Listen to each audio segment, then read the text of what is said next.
afternoon, MPC. Magandang hapon, Chief Presidential Legal Counsel and Spokesperson, Salvador Panelo. Good Magandang hapon, sir. afternoon. Good afternoon. Question, MPC. Henry Uri. Ay, hindi pa pala. Okay. Henry? Joyce. Henry. Sir, what's the latest sa Chief PNP? Mayroon na ho bang napupusuan ng Presidente? Wala pang, baka mamaya sa command conference, baka merong command conference mamaya. Tatanungin ko. So, any possibility na mamaya sa command conference mag-announce na ang Pangulo? Hindi ko alam. But I'll ask him kung meron na siyang napipususuan. Okay. Sir, another question. Kahapon nabanggit ninyo si Architect Palafox. Palafox, yes. Interesado ba ang Malacanang na kunin siya as what? I don't know, consultant or member of the cabinet or what? Wala naman akong alam doon. But Traffic czar. Magandang tanong yun. I will ask the President too. Traffic czar, baka may napag-uusapan ganyan. Wala pa ho. Wala pa. Alright, thank you. Thank you, Henry. Follow-up? MPC. Tina. Sir, na-mention sabi raw ni Senator Bongo, apparently the President asked Secretary Anyo to ask Albayalde to step down. Pero What's the real score, sir? Pero sabi naman ni Secretary Anyo, bago pa nakipagkita, sinabihan na siyang he wants to step down and file a terminal leave. What was the President's statement, sir? Wala pa. Mamaya, I will know kung ano yung... Pero yan ang sabi ni Secretary Anyo eh. So binigyan lang, sir, ng easy way out si General Albayalde. Kung nauna yung desisyon ni Albayalde, kasi parang sa statement ni Secretary Anyo, naunang mag-decide bago pa sila nag-uusap ni Presidente, para sinasabihan na siya na yun ang plano niya. Any updates, sir, on the Nidja Cups, yung nasa active service, which were mentioned by the President previous weeks? Wala pa akong alam. I will ask the new OIC. Thank you, sir. Thank you, Tina. MPC, question? Pink Lady. MJ. Sec, Palace reaction lang po. Senator Richard Gordon said the Senate Blue Ribbon will file and may endorse the filing of administrative charges against General Albayalde, and it will be a national disappointment daw po if Malacanang will not react on the endorsement. Reaction lang po. Bakit naman will not react? Di ba the President is the number one enforcer of the law. So if there is evidence against any wrongdoing, then it behooves the government to file and prosecute.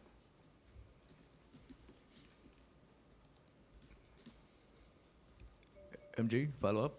No more? Joseph? Mike, please. Thank you. Sir, di bang sabi ni PRD, hintayin niya yung DILG investigation. So with the resignation, wala nang DILG investigation. Sa administrative. Meron pa rin, sir. Admin wala na. na. Kasi kung wala na siya sa PNP. So criminal, meron bang criminal offense? Kung merong probable cause, that will be determined by the prosecutor.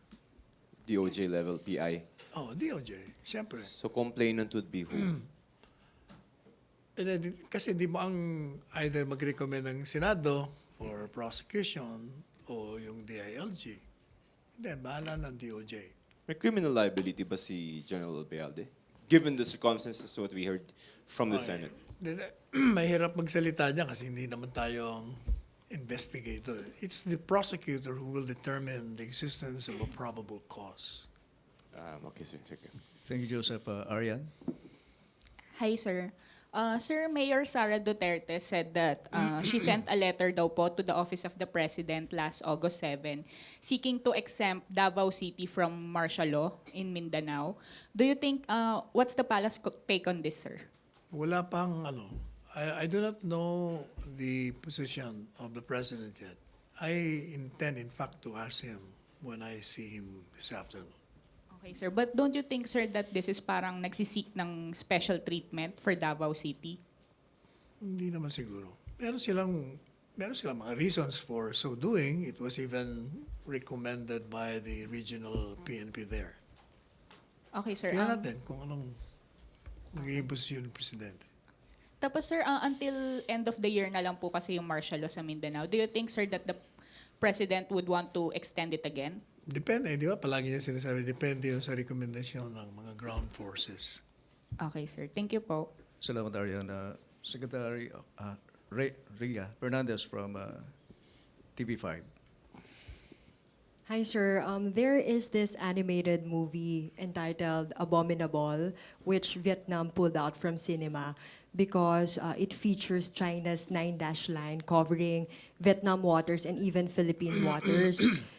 If it's shown in the Philippines or if it's already being shown in the Philippines, will the government consider or follow what Vietnam did to the movie? Depende siguro yan sa MTCRB kung anong assessment nila.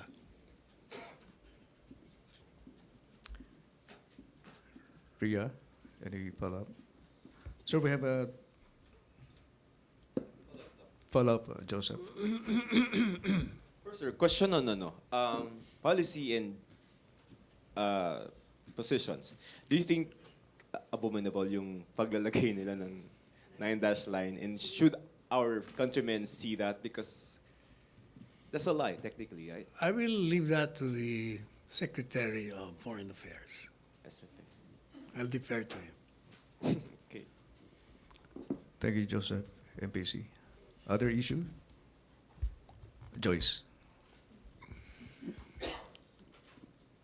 Good afternoon, sir. May statement po si Bayan Secretary General Renato Reyes, and he said, hinahamon ng Bayan ng Palasyo na magbuo ng komprehensibo at pangmatagalang plano para lutasin ang mass transport crisis sa kinakaharap na Metro Manila. Hindi sapat ang build dahil listahan lang ito ng infrastructure projects. Ang alam ko, merong plano ng gobyerno dyan. Baka si Renato, meron siyang mungkahi para makatulong. So sabi niya, sir, yung mga plano natin for build, it's not enough. Ano Hindi po ba naman ang... niya alam yun eh. Ang problema naman kasi sa kanya, di tanongin niya. Gumawa siya ng formal letter inquiring from these departments kung anong plano. And then kung walang response, saka siya mag-criticize na wala. Until such time, give the benefit of the doubt of these departments that they have a comprehensive plan.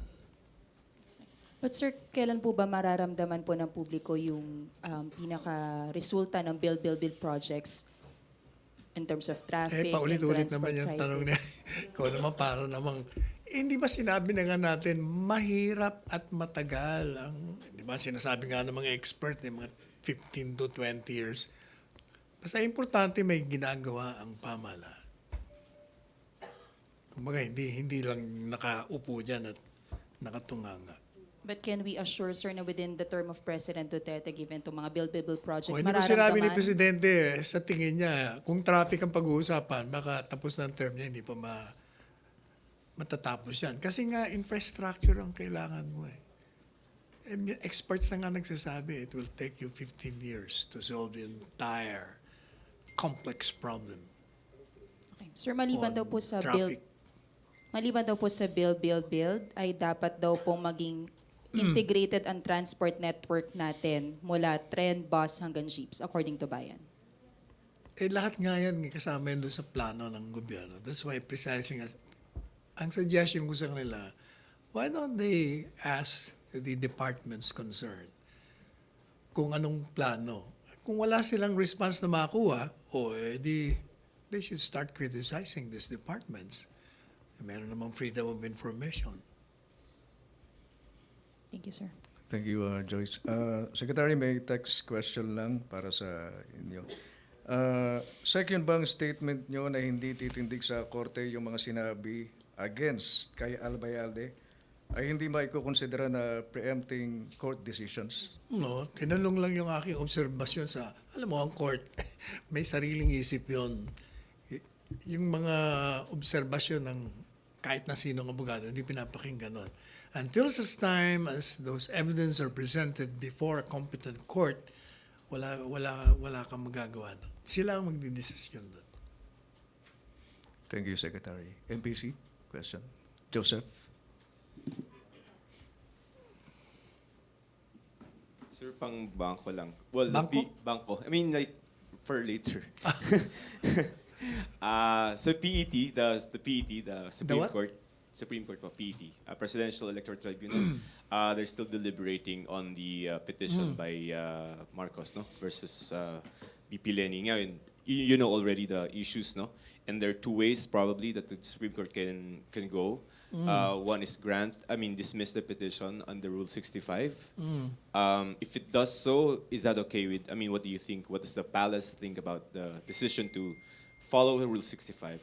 First, as we have repeatedly said, we never interfere with the function and duty and work of any co-equal branch as well as independent constitutional bodies.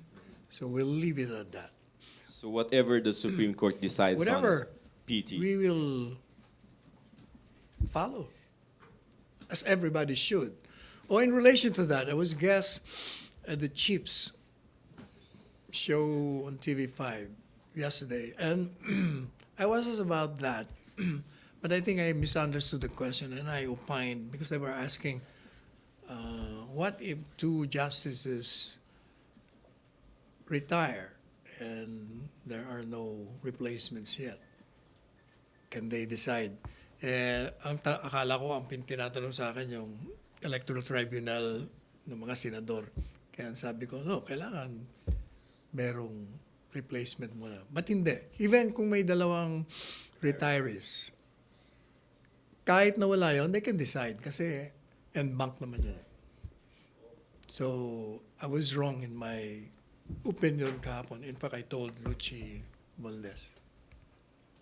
So whatever the decision of the court, we should abide by it. Sir, bigayin ko lang. Kasi may third course of action si former Senator Marcos, no? And this Ano is ba yung to kanyang nullify votes in 3 provinces in Mindanao, Lanao del Sur, Basilan, and I forgot the other one. Ngayon, kung sa 65 hindi siya makarecover ng mga votes, ang gusto nilang mangyari is still proceed, not dismiss the petition, but proceed with the annulment of votes in the 3 provinces because that's a legal issue. From your perspective as a lawyer and from the palace point of view, mukhang alam ko na yung sasagot niyo, sir. Hindi magiging inconsistent ako. Sinabi ko na nga, we will not interfere. Yan, hayaan nyo na sila. We'll just wait. Let the parties argue their case in court, and the PET will have to render its decision. Sir, ang last na lang. Si CJ Bersamin, Chief yeah. Justice. CJ, Chief Justice. Sa 18, no? So, sa 18 18 po magre-retire. 18, 1-8? 1-8, sir. This week. So, wala pa namang lumulutang na kapalit. Will the President announce Wala pa. before the retirement or after? Wala pa. Alam ko may, di ba, Shortlist. 4 ang pinagpipilian. Sir. Yun lang, wala pa siya sinasabi. And the President All will be these things I would like to ask him this afternoon. What time is the command con? 4 Alam ko 4. Yeah, but usually nagiging 5 yun. or 7? Sige, sir. Thank you. Thank you, Joseph. APC, question? No more question? Julie, mic please. Thank you. Sir, about po dun sa pagpili ng next PCG commandant, na-forward na po ba ni Secretary Togado Sinong yung commandant? commandant of the Philippine Coast Guard, sir? Ah. Magre-retire na po kasi si Admiral Hermohino. Wala namang sinasabi si Secretary. Kausap ko siya kanina, wala siyang binanggit. So, wala pa po napili si Presidente sa ngayon. Wala pa rin ako narinig tungkol doon. Okay, sir. Thank you. Thank you, Julie. Heidi.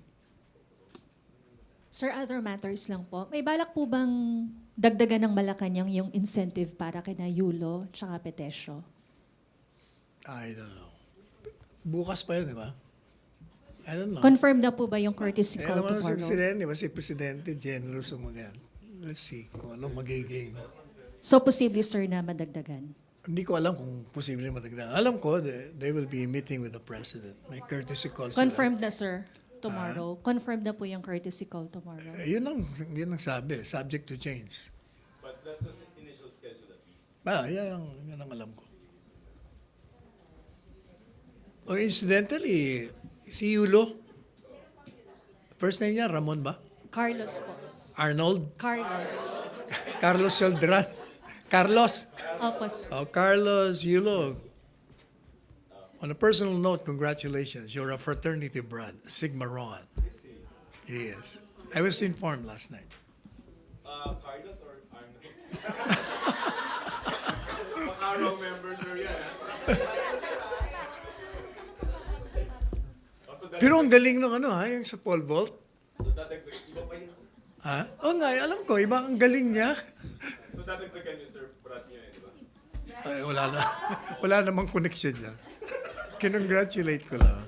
Heidi, follow up, Heidi. Sir, sabi po ni Sir Secretary. Opo. Please. Sabi po ni Senator Manny Pacquiao, kasunod po nung panalo na ito ni Yulo, dapat daw po mas pinopondohan ng gobyerno ang mga weight class sports. I agree. Hindi lang dapat talaga pondo ng sports. Palaging ang dami ko naririnig na yung iba daw, parang tinatahi na lang yung kanilang uniform. Kakaawa na. Bakit? I cannot even understand why we are not funding them. You should. Thank you, sir. Salamat, Heidi. MPC, question? No more? Maraming salamat, Chief Presidential Legal Counsel and Spokesperson Salvador Panelong. Maraming salamat, MPC. Balik Thank tayo you. sa Radyo Pilipinas, PTV. Mamaya, immediately.